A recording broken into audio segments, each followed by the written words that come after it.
Assalamualaikum warahmatullahi wabarakatuh. Anak-anak, hari ini kita mempelajari himpunan pada pertemuan pertama.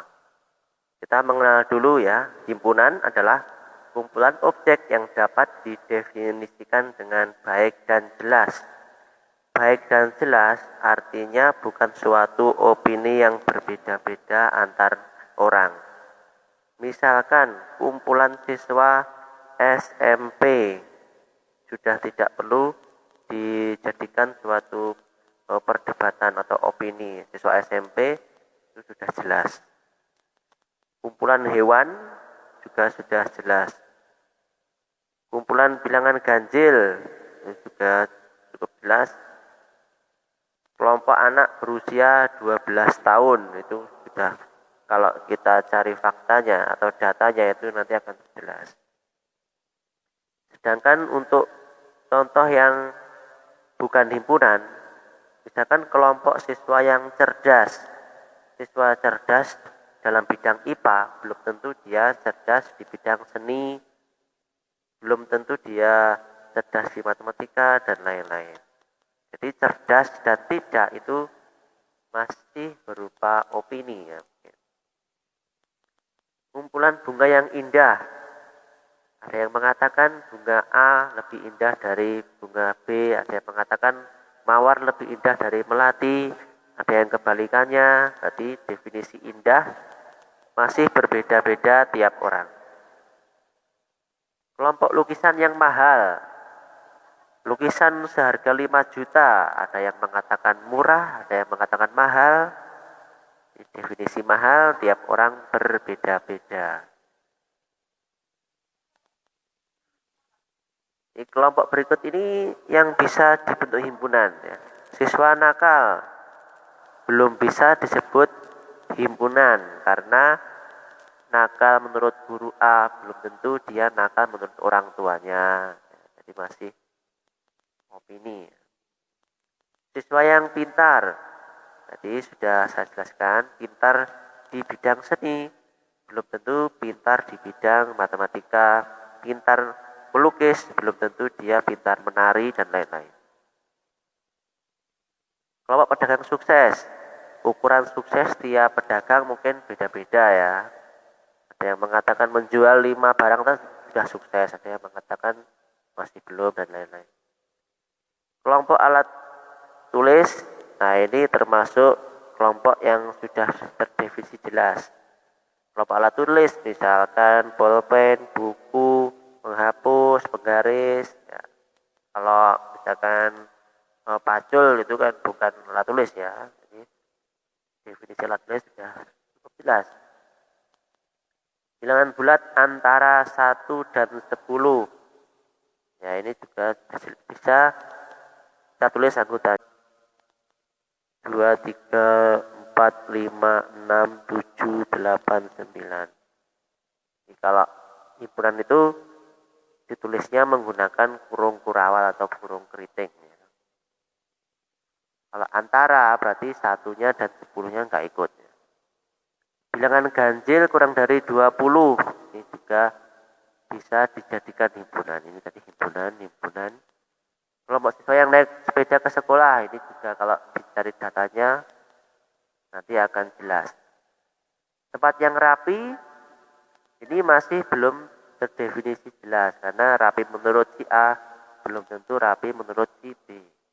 Ini bukan himpunan.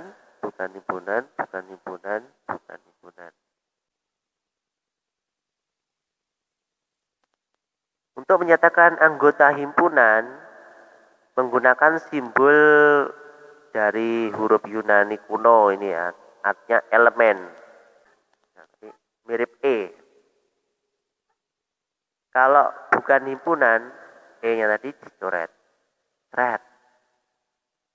Jadi, misalkan P himpunan faktor dari 30, jelas P faktor dari 30 artinya bilangan yang bisa membagi habis 30, yaitu 1, 30 habis dibagi 2, 30 habis dibagi 3, 30 habis dibagi 5, 30 habis dibagi 6, habis dibagi 10, habis dibagi 15 dan habis dibagi 30 sendiri. Jadi jelas 1 anggotanya P, 2 anggotanya P, 3 anggotanya P, 5 anggotanya P, 6 anggotanya P, dan 4 ini bukan ya, 4 bukan anggotanya P dicoret. 7 bukan anggotanya P, 12 bukan anggotanya P.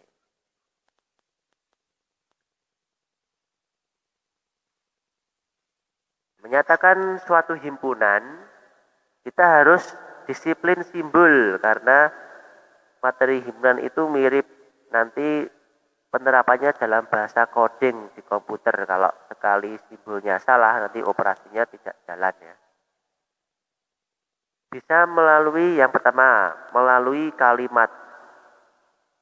Ya, biasa aja dibuat kalimat. Himpunan bilangan ganjil kurang dari 14. Himpunan hewan berkaki 5. Ada ya. Himpunan hewan berkaki 4. Himpunan mobil. Itu menggunakan kalimat biasa. Yang kedua, dengan menuliskan anggotanya. Himpunan bilangan ganjil kurang dari 14. Kita tulis 1, 3, 5, 7, 9, 11, 13. Jangan lupa menggunakan kurung urawal atau kurung keriting dan huruf atau simbol yang mewakili nama himpunan huruf besar. Dan berikutnya notasi pembentuk himpunan nanti ini cukup sering digunakan dalam materi matematika berikutnya, materi matematika fungsi, persamaan garis di kelas 8 dan lain-lain. Ini mewakili kalimat yang nomor 1 tadi ya. Nah, jadi ini secara keseluruhan ini dibaca B adalah bilangan-bilangan. Bilangan tersebut kurang dari 14 dan bilangan tersebut ganjil. Atau dibaca B adalah suatu himpunan di mana anggotanya adalah bilangan-bilangan di mana bilangan tersebut kurang dari 14 dan bilangan ganjil. Jadi penyebutannya itu beda-beda tiap orang. Yang jelas ini simbolnya mewakili bilangan ganjil kurang dari 14. Jadi kita latihan dulu. Ini ada kalimat bilangan asli kurang dari 6. Dengan notasi kita bisa menuliskan bilangan P bilangan asli kurang dari 6. P kita simbolkan sebagai X di mana X kurang dari 6 dan X bilangan asli. Di X ini artinya ya bilangan-bilangan asli tadi diwakili oleh satu simbol huruf kecil. Dengan notasi kita bisa menuliskan P adalah 1, 2, 3, 4, 5. Nomor 2, ini dibaca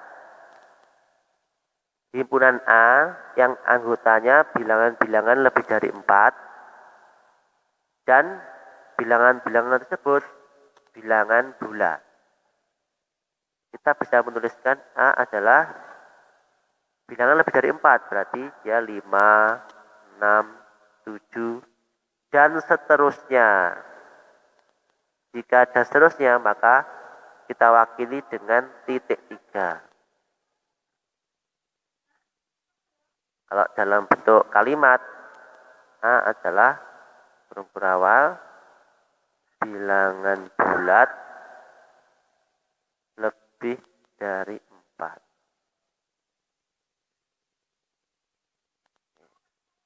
Berikutnya, K2, 3, 5, 7. Kalau dibuat notasi, K adalah misalkan huruf kecil A, di mana A kurang dari 9 dan A anggota bilangan prima. Nah, ini contohnya. Kalau dibuat kalimat, K adalah bilangan prima kurang dari 9.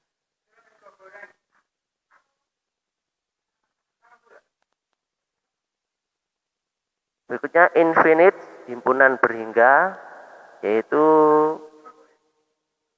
himpunan yang anggotanya dapat dihitung. Misalkan bilangan asli kurang dari 4. Oh, ini kurang dari 4, berarti 1, 2, dan 3. Contoh yang lain, D, nama-nama hari dalam seminggu. Ini Senin, Selasa, Rabu, Kamis, Jumat, Sabtu, Minggu. Bisa dihitung. Kalau infinite, anggotanya tidak terbatas dan tidak bisa dihitung. Misalkan bilangan lebih dari 10, 11, 12, 13, dan seterusnya. Karena tidak terhingga, kita wakili titik 3. Yang lain adalah D, 1, 2, 3, 4, 5, dan seterusnya. Di titik 3 ini artinya dan seterusnya. Sekarang empty set, himpunan yang kosong, artinya himpunan yang tidak memiliki anggota. Simbolnya adalah kurung kurawal yang kosong atau huruf O yang dicoret. Kalau sudah pakai huruf O dicoret, terus diberi kurung kurawal, ini salah. Jadi kalau O dicoret ya itu saja. Kalau kurung kurawal kosong, ya itu saja.